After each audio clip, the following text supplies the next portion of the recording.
সর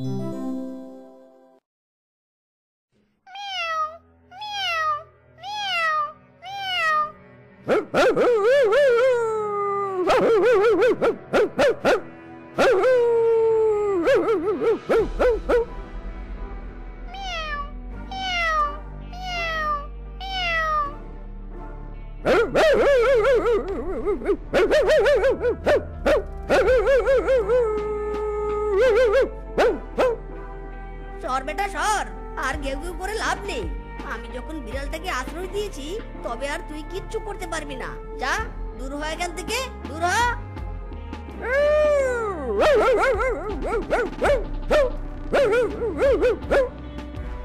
আরে বেটা তোকে যেতে বললাম, তবুও কথা শুনলি না।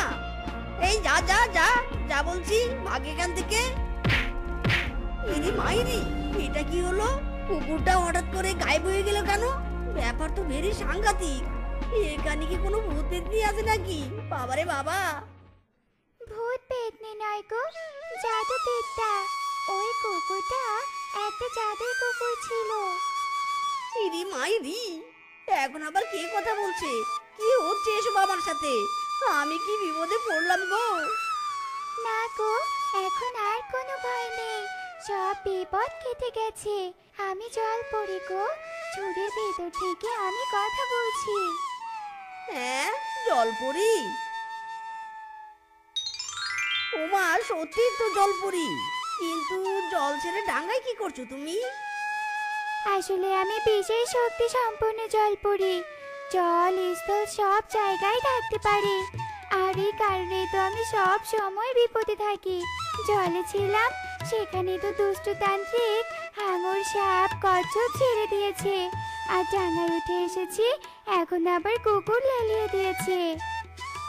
আরে তুমি তো তবে খুব বিপদে পড়েছো। এবার তুমি কোথায় থাকবে গো? সেটাই তো বলছি গো, এখন আমি কোথায় থাকবো?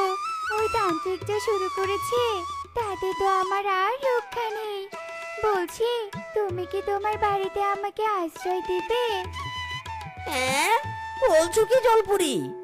আমার ভাঙা একটা কুঁড়ে ঘর, সেখানে স্ত্রী সন্তানকে নিয়ে থাকি। আমি তোমাকে নিয়ে কোথায় রাখবো বলো? কি খাওয়াবো তোমাকে? তাও তো ঠিক, তবে আমি যদি এভাবে থাকি তবে তো আমাকে কেউ বাঁচতে দিবে না। প্রাণের ভয়টাই তো সবচেয়ে বেশি, বলো? আচ্ছা ঠিক আছে ঠিক আছে, তুমি কেঁদো না গো, আমি তোমাকে আশ্রয় দিব। বিধাতা যেহেতু তোমাকে আমার সাথে মিলিয়ে দিয়েছে, তোমার আশ্রয়ের ব্যবস্থা করব আমি। তবে তুমি এভাবে আমার সাথে আমার বাড়িতে গেলে আমার বউ সন্দেহ করবে। তুমি বরং বিড়াল রূপে থেকো, কেমন?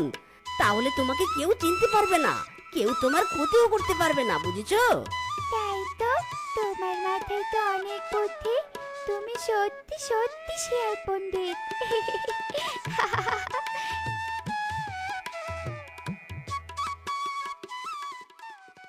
কি রে টম্পা, আবার তুই বল নিয়ে বাইরে চলে এসেছিস? এক্ষুনি তো জ্বরে তোর গা কাঁপছিল, আর তুই কি না বল নিয়ে খেলছিস? তোর তো সাহস কম নয় রে। আরে মা, এত রাগ করছো কেন? আমার শরীরে তো এখন কোনো জ্বরই নেই, তাই তো আমি বল নিয়ে খেলতে এলাম। এতদিন তো জ্বরের কারণে একটুও খেলতে পারিনি মা। কি সব বলছিস তুই টম্পা? কিছুক্ষণ আগেই তো তোর শরীরে হাড় কাঁপানো জ্বর ছিল, এত তাড়াতাড়ি জ্বর ভালো হলো মানে? তুই কি আমাকে বোকা বানাচ্ছিস নাকি বলতো? আমি মিথ্যে কথা বলছি না মা, এবার তুমি প্রমাণ পেলে তো আমার শরীরে একটুও জ্বর নেই। আরে তাই তো, কিভাবে তোর জ্বর কমলো? আমি তো কিছুই বুঝতে পারছি না। হয়েছে মা, এভাবে আর কপাল টিপে ধরে থেকো না তো, আমাকে একটু খেলতে দাও তো বাবু।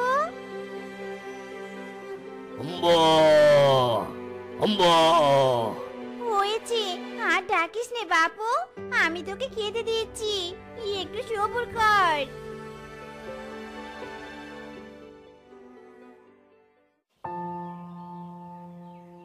কি ব্যাপার শেফা, তুই এভাবে বসে আছিস কেন? তোদের সাটা তো বেশ বড় হয়েছে রে, আর শরীরে অনেক মাংসও হয়েছে। আরে মোড়ল মশাই, আপনি? হ্যাঁ মোড়ল মশাই, ষাঁড়টাকে তো ভালো ভালো খাওয়াচ্ছি যাতে তাড়াতাড়ি বড় হয় আর আমরা বেশ দামে বিক্রি করতে পারি। মানে মোড়ল মশাই, মিনসু তো বলেছে এই ষাঁড় বিক্রি করে ধারের টাকা কিছুটা শোধ করবে। না না শেফা মা, তোরা এত অস্থির হোস না। আজ তো আমি টাকা চাইতে আসিনি। তোরা তো এই বনে থাকিস, আর বনের মোড়ল হিসেবে তোদের সবার দেখভাল করা তো আমার দায়িত্ব। মানে মোড়ল মশাই, আপনি যে কি বলছেন আমি তো ঠিক মতো বুঝতেই পারছি না। আরে মা, ঘাবড়াচ্ছিস কেন বলতো? আমি সত্যি টাকা নিতে আসিনি রে মা। তোদের কাছে আমি আর এখন টাকা চাইবো না, বাড়ির দখলও নিতে আসবো না। তোরা যতদিন ইচ্ছে এ বাড়িতে থাক, আর যখন তোদের টাকা জোগাড় হবে তখন না হয় দিস। আর শোন মা, যদি কোনো বিপদে পড়িস তবে আমাকে জানাস কিন্তু, কেমন?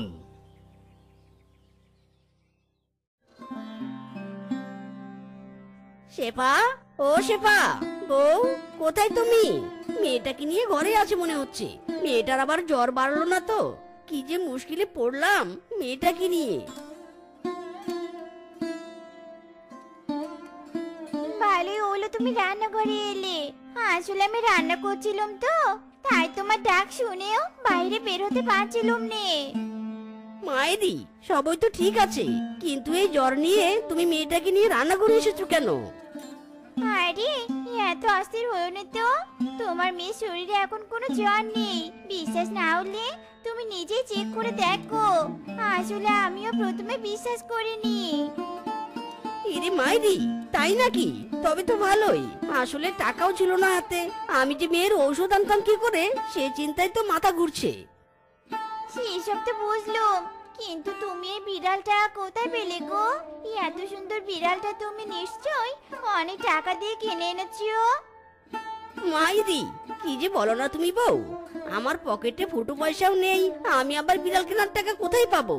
আরে বউ, এই বিড়ালটা তো আমি রাস্তায় কুড়িয়ে পেয়েছি, দেখতে সুন্দর তাই সাথে নিয়ে এলাম। ভালোই করেছো গো। বিড়ালটা দেখতে কিন্তু খুবই সুন্দর। আমাদের টুম্পা বিড়ালটা নিয়ে খেলতে পারবে। দাও দাও, বিড়ালটাকে টুম্পার কাছে দাও দেখি। না বউ, এত অস্থির হলো না তো। রাস্তার বিড়াল, এখন তো এই বিড়ালের আচার আচরণ আমরা জানি না। যদি আমাদের টুম্পাকে কামড়ে দেয় তখন কি হবে? তার থেকে ভালো বিড়ালটা কদিন এ বাড়িতে থাকুক, তারপর না হয় টুম্পার সাথে খেলবে, কেমন? তুমি ঠিক কথাই বলেছো গো।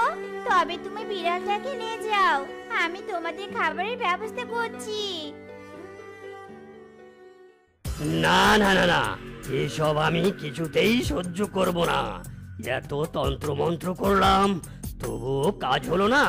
তবে আমিও ছাড়ার পাত্র নই। আমার নজর যেহেতু পড়েছে, আমি তো স্বীকার করবই করব। হিরিম ভিরিম ফু। আসলেই তো তোমার বাড়ির অবস্থা তো খুব খারাপ। এক চালা নিচে তোমরা থাকো কি করে? তবে তুমি চিন্তা করো না গো, আমি এক্ষুনি তোমার এই কুড়ে ঘরকে সুন্দর ঘরে পরিণত করে দেব। যেভাবে আমার পদচরণায় তোমার মেয়ে সুস্থ হয়েছে, ঋণের বোঝা হালকা হয়েছে। বুঝতে পেরেছি, তুমি তাহলে আমাদের অনেক উপকার করেছো। কিন্তু তুমি আমার ঘরটা বদলে দিও না, তবে তো সবাই সন্দেহ করবে আর তুমি ধরাও পড়ে যাবে।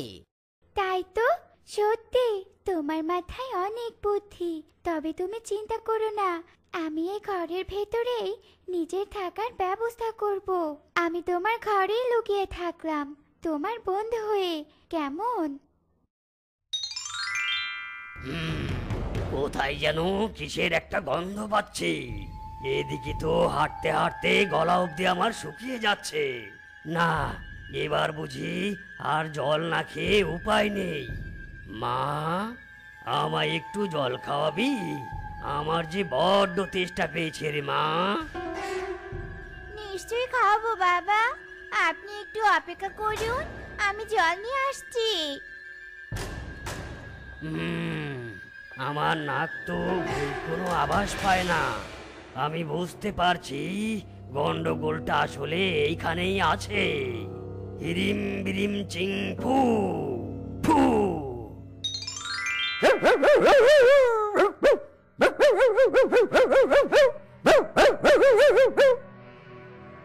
আরে আরে, এসব কি হচ্ছে তান্ত্রিক বাবা? এতগুলো কুকুর কোথা থেকে এলো? কুকুর আপনাকে কামড়ে দিবে তান্ত্রিক বাবা? সরে যান, সরে যান। আমার জাদু দ্বারা তৈরি কুকুর আমাকে কামড়াবে? বড়ই হাস্যকর ব্যাপার। তুই সরে যা সামন থেকে, সর হারামজাদি, সর।